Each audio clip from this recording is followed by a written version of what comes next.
আজ সকাল থেকেই ছিল অনেক ব্যস্ততা, তাই প্রথমেই চা খেয়ে নিয়ে প্রথম কাজ শুরু করে দিয়েছিলাম বিয়ের গিফট খোলা।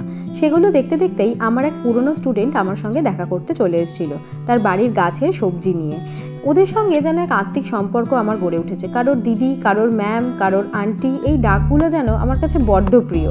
যাই হোক, সেই বাড়ির সবজিপাতিগুলো কিছুটা আমার বাড়িতে রাখলাম আর কিছুটা শ্বশুর বাড়িতে নিয়ে এসেছিলাম। তারপর দুপুরবেলা খাওয়া দাওয়া করে একটু রেস্ট নিচ্ছিলাম। তারপরেই চলে এসেছিল আমার বাচ্চাগুলো, যাদের নিয়ে আমার সারা সপ্তাহ কাটে। আমার মন খারাপের দিনে যাদের মুখ দেখলে আমার মনের দুঃখ এক নিমেষে উধাও হয়ে যায়। তবে একটা কথা না বলে থাকতে পারছি না আজ। কাকিমা বলি বা বৌদি বলি, মানে আমার এই স্টুডেন্টের মায়েরা, যাদের ছাড়া আমার কাছে অনলাইন ক্লাস করানো ছিল অসম্ভব।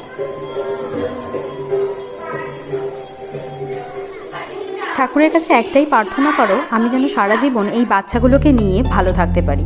আজকে এই পর্যন্তই। তোমাদের সাথে দেখা হচ্ছে পরের ভিডিওতে। টাটা।